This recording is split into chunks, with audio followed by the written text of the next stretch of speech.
Well, let's go back 50 years. 50 years, and I will bring... When Wayne's World was on. Yeah. Back when SNL was good. I'll bring this up on screen right here. And so, this is titled 50 Years On, Incident Dubbed Welsh Roswell Still Intrigued. Oh, really? Yes. 50 years ago. Back in 1974, a small town in Bala, Wales, became the center of an intriguing series of events. The strangest began quite unexpectedly on January 23rd, 1974, when residents of Bala, a small town in the mountains of Wales, was disturbed by a sudden earthquake. Now, I have a different story here, and I'll see if I can kind of correct it as I go along. So what they said was an earthquake here. There are other accounts that the village heard an explosion. So there's some sort of explosion or earthquake. Now, back to the story. This wouldn't have been particularly notable on its own, but what made it stand out was the accompanying reports of strange lights in the sky and an alleged military cover-up. According to witnesses, something came down over the area, and this seems to coincide with both the earthquake and the loud bang that was also heard around the same time. Local police received multiple calls from the residents about the sound of the explosion and sightings of mysterious lights in the sky, which prompted the search and rescue operations. The mystery seemed to deepen further when witnesses observed an unexplained military presence and the sight of something large being loaded onto the back of a vehicle. This ultimately led to speculation that a UFO had crashed in the area and had been subsequently retrieved and covered up by the military. Officially, the event was explained away as little more than a chance occurrence of both an earthquake and a meteor shower that happened to have taken place at around the same time. This explanation was later echoed in declassified MOD documents concerning the incident. Whether this really happened that night, however, remains a matter of debate. I don't know how we would have to. I don't know how you run the statistics on an earthquake happening simultaneously as a meteor shower. That's probably a pretty rare event. I don't know. A big meteor, fairly big enough to cause an explosion. That's the thing. Like there's meteors that come into the atmosphere all the time. Are they big enough to cause an explosion? I would say that's even more rare. Now, the story that I have concerning this, this goes a little deeper into this event. So this happened on January 23rd, 1974. And according to this story, there was a huge explosion heard by the entire village. Going outside, people looked up into the sky. They saw blue and orange lights floating in a circle around Calendar Mountain. The police and the Royal Air Force, who just so happened to be in the area, cordoned off the area, didn't allow people to approach this area where the event supposedly took place. After being phoned, a nurse and her daughter decided to head up the mountains to render medical assistance. If it was like a plane crash, the nurse was there to provide aid. On their way up the mountain, the nurse and her daughters, they ran into a very large circular object that was glowing orange. As soon as they arrived on the scene of the object, police came by and they pushed the nurse and her daughters away. They told her to beat it. Push the old lady down? They just said, "Get the hell out of here, lady. Yeah, we know we called you up here because you're a nurse, but your services are no longer required. Get out of here. Nothing to see here. Get the hell out." So a little bit later, a researcher named Tony Dodd was approached by a retired military man who told Tony that he and a few others had been assigned to this event, and they were assigned to transport 2 crates that were taken away from this crash site. Well, the military personnel decided to open up the crates, check and see what was inside, and what they saw were 2 humanoid figures about 5 to 6 feet tall, very thin, almost skeletal looking. You know, it's also rumored that there were other military units in the area that were tasked with transporting still alive and living alien creatures away from the crash site.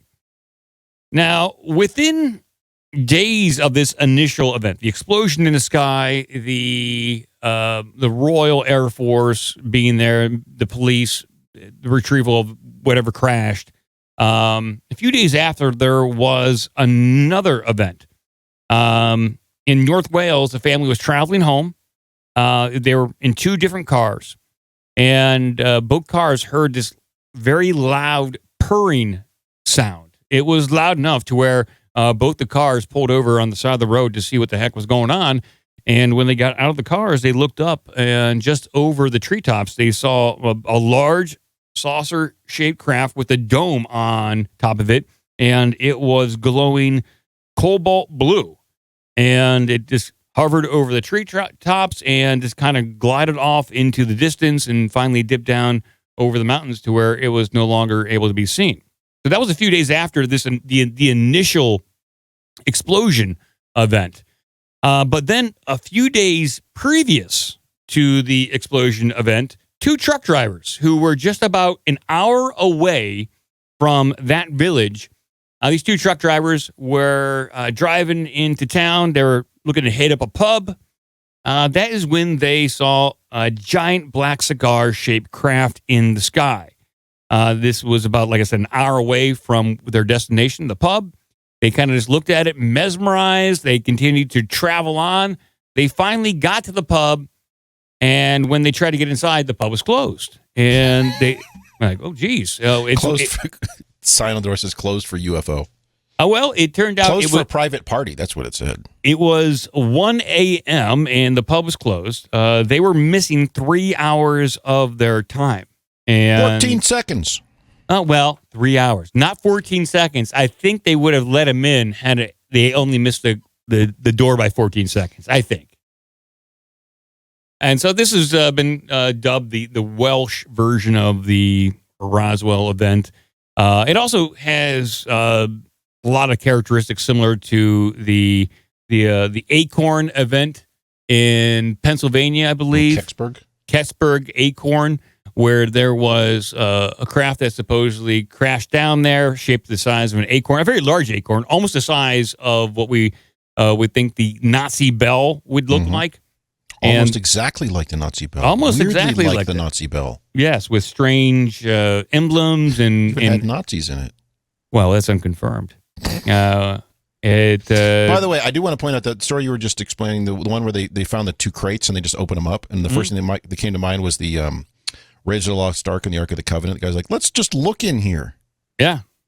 Well, I mean, it's very curious.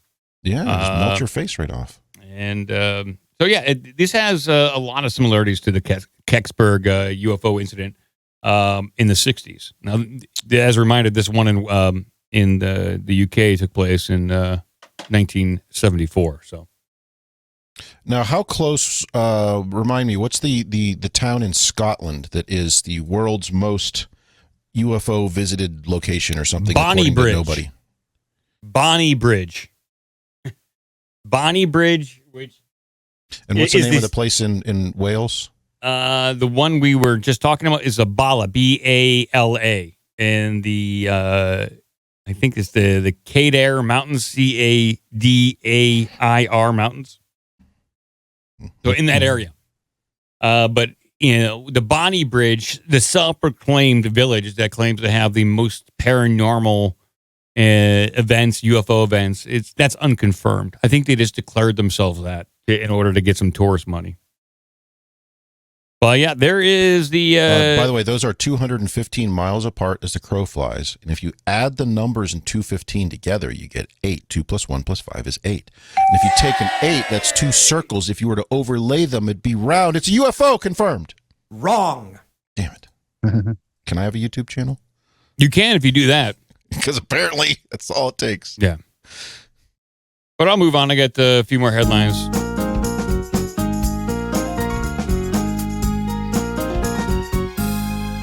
I do have UFO news that I'm saving for my segment, but if you want to do it now, we can. Well, we're in the UFO news. Yeah, let's do it. All right. You find the link here. Is it alien? It's alien specific news. Okay. Is it good news or bad news? I guess good in the sense where it's what happens if the aliens aren't friendly. Oh, that's good news.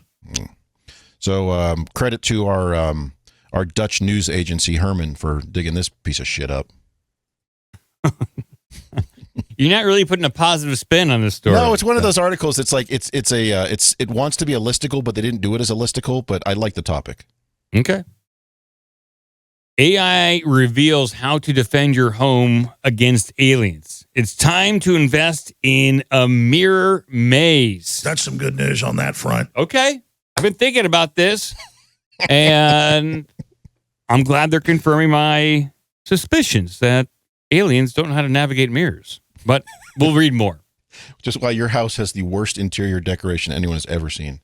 Defending yourself against an alien invasion requires magnetic pits, slippery surfaces, and a mirror maze, an artificial intelligence has revealed. Oh, really?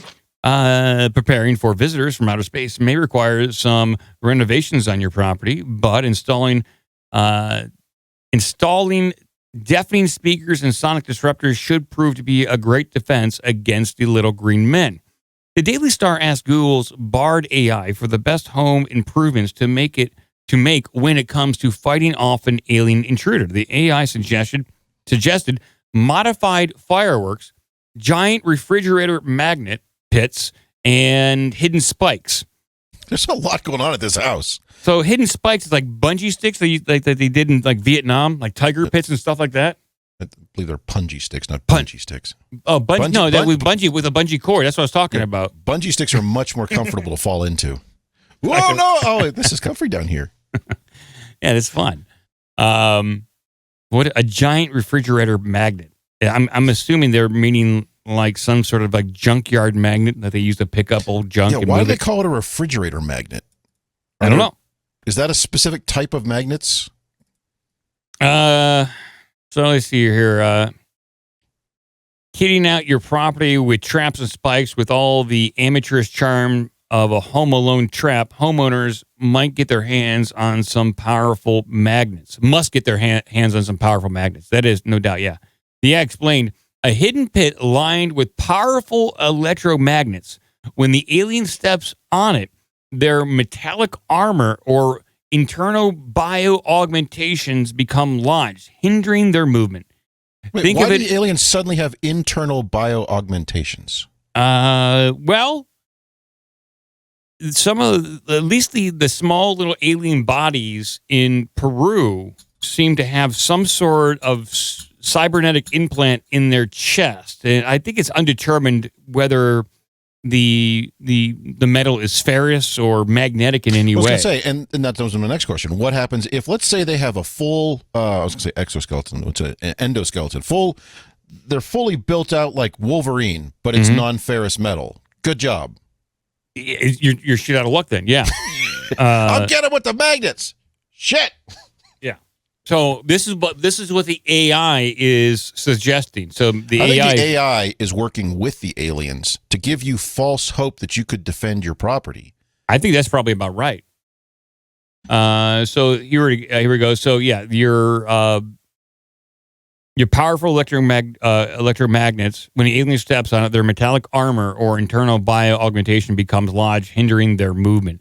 Think of it as a giant refrigerator magnet. Should the aliens be exposed to the elements or not have anything magnetic on them, the AI suggests hidden spikes. Okay, so you have a big pit, and then magnets line the sides, and if they don't get sucked to the sides magnetically, then they fall to their death on the spikes. So some sort of Indiana Jones stuff going on here. That's right. By the way, for this next paragraph, before you start reading, you need your cartoon sound effects. Okay, well, we'll see here. So, coating floors with seemingly harmless substance like oil or grease, then triggering hidden spikes underneath can create a nasty surprise for the aliens. So am I supposed to live like this all the time? All the time. Slipping around on greasy floors, covered Just like moving from room to room, like in what was the Tom Cruise movie? I can't think of the name of it now. Mission Impossible? Yes. Like that's hovering one. above the floor with bungee cords, not bungee sticks, bungee cords in order to keep yourself off the super slick floor so you don't slip and fall into the tiger pit Filled with bungee cords. with bungee cords. Risky Business is what I'm thinking of. So you could just slide around the house that way, just like in Risky Business. And if you miss, you fall into a pit filled with bungee cords.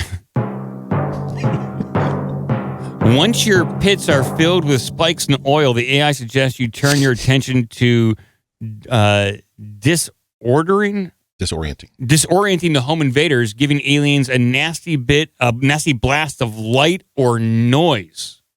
Okay, so you got to hold a megaphone up to their ear, or you have a super powerful flashlight. It just seems like a temporary annoyance to them, you know? Oh, no, wait for it. Like it doesn't seem... They'll explain it. It said modified fireworks or speakers rigged to emit deafening blasts and blinding flashes can disorient and confuse the aliens, giving you time to escape or launch your next trap. So you have to have a house full of grease with pits full of bungee cords and spikes and magnets. And then if that doesn't work, you have to have fireworks placed around the house, able to fire at a moment's notice, and really loud speakers playing nothing but Taylor Swift.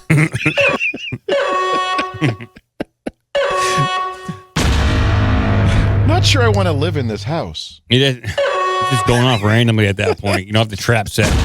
That's in case there's aliens.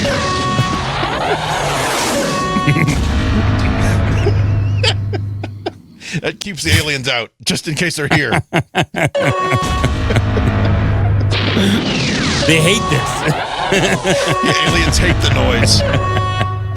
Yes, but mother-in-law is coming over. Oh my! That's an added bonus, Joe. The same job worked for her. They talk so authoritatively about this. Like, this is definitely going to work when the aliens come, as if they've dealt with this before. It works. It's going to work. We've dealt Proven. with this. It works for mother-in-laws too. Where is it? What is it? What is this coming from? Is this from the Guardian or The who Daily wrote Star. this? Daily Oh, the Star, Daily but they asked Google Bard about it. So this is Google Bard giving us this awesome information. We should see what Chat GPT says. Yeah, they might have different solutions. Further help could be found in sonic disruptors, which were likened to a super powerful dog whistle on steroids, which would make the aliens stumble or lose control. Okay. It's just like you just want to bombard the aliens with as much annoying noise as possible. And I think that's what it is. It doesn't really matter what it is. You just need to let them know that you mean business. Yeah, are you yourself now coated in grease too, in case they try to grab you? Well, of course. You want to grease yourself up so they can't abduct you. So you're standing there in your living room, Greased up. completely naked, covered in grease. Yes. Holding a megaphone in one hand and a sharpened stick in the other, like Predator, but covered in feces, just in case you have to jab at them. Yeah. So they get a bad infection, a nasty infection. Actually, I'm kind of like it. I want to see this movie. Home Alone against aliens. For the more gifted alien invasion planners, it might be wise to construct a maze of mirrors. Oh, too. yes. But I'm stumbling around. I'm trying to feed myself, and I'm just walking trying to get into to walls. work. Where's the bathroom? I'm just walking into walls nonstop. Oh, my head. Stuck in the kitchen again. Okay, so yeah, maze of mirrors. With the AI suggesting the invaders from outer space would waste their time trying to solve the alien funhouse. We all know these aliens can go through walls. They are basically intangible. They're not of this realm. If they want to just walk through a mirror wall, they can. This is common sense. We've all moved on from this argument. The chatbot claimed a carefully constructed maze of mirrored walls can disorient and confuse an alien, wasting their time and energy while you make your escape. Think of it as an alien funhouse gone wrong. Well, gone right, because you want it to go, like, if it was gone wrong, they would catch you. All right. So these aliens either traveled millions of miles across space or they came from another dimension, as you said, and they can transit different forms of matter, higher level vibrations and all the rest, but yet a slippery floor and a mirror done them in. I give up.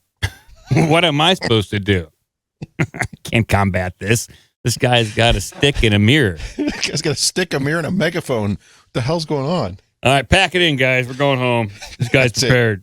We were going to give them the unlimited energy source, but not after this reception. This human's greased up like a pig, very slippery, surrounded by mirrors and bungee cords. And he's got a stick. We don't know what he's going to do with that stick. So leave it to AI to solve our alien invasion problems. Well, they made it fun. You know, they made it interesting.